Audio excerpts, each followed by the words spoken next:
Soomaaliya waxay safka hore kaga jirtaa dalalka ugu ciidan wanaagsan Afrika. burburkii iyo qaranjabkii ku dhacay dalkeenna 1990kii kadib ciidanka xoogga dalka Soomaaliya mar kale ayuu soo noqday isagoo leh waddaniyad tababar wanaagsan tayo sarraysa anshax iyo asluub wanaag dal dad iyo diin jacayl intaba bilowgii sanadii 2017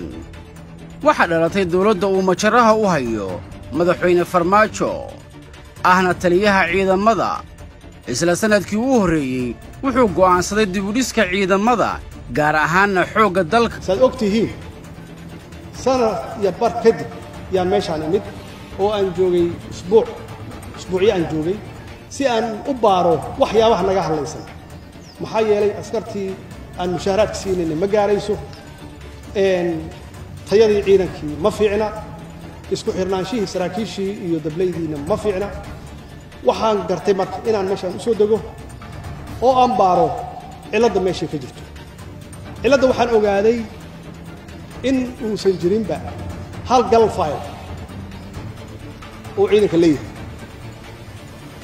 in ciidankaas hadduu tago meel laga raadiyo aan la aqoon inta isla joogto kaliya istaqaana meeshaas way meesha uu ka bilowday in aan sameeyno biometric iyo diiwaangelin meeshaan ka bilaabay meeshaas oo uu ka dhabeeyay meel wanaagsan maraysa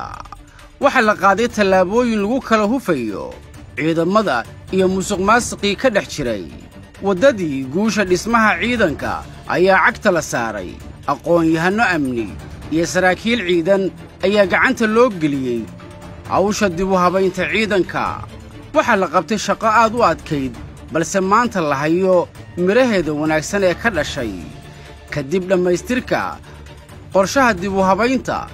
oo lagu bilaabay markii u horraysay tirakoobka ciidanka qaybta maamulka lacagta mushahar bixinta saadka ciidanka iyo ilaalinta xogtooda askari kasta oo ka mid ah ciidamada waxa loo sameeyey xisaab bangi oo u gaara si loo xaqiijiyo inuu xuquuqdiisa si toosa u helo kadibna uu ugu diyaar noqdo fulinta waajibaadka qarankiisa ka saaran waxaa lagu guulaystay in la cirib tiro musuqii iyo xuquuqdii ciidamada ee la lunsan jiray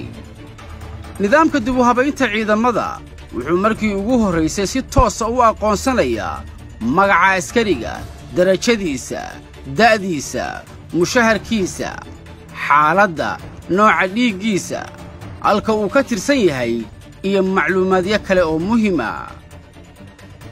waxaa la helay ciidan hawlgeli kara oo aan dib uga soo noqon hawlaha qaranka lehna niyad wanaagsan oo ay cadowga uga xoreeyaan dadka deegaanadii ay gacanta ku hayeen ciidanka xoogga Soomaaliyeed waxay dib ula soo noqdeen cududoodii sharaftii iyo karaamadii ay lahaayeen ciidanka xoogga dalka Soomaaliya ee wanaaggaas ku sifoobay in la helo waxa lagu gaaray dadaal wada jira isku duubni iyo hoggaaminta madaxweyne Maxamed Cabdullaahi Farmaajo waxaa noo soo ifbaxay xaqiiqatan inuu moralkiina fiican yahay inaad weli u heelan tihiin aad diyaar u tihiin inaad dalkiina difaacdaan oo weliba hadda si fiican lidinku carbiyey oo tababarkiinna iyo macallimiintiina halkan aan uga jeedno runtii aan u aragno inaad hadda diyaar u tihiin inaad howlgallo ka qayb gashaan oo aad dalkiina u dhimataan dhiiggiina u daadisaan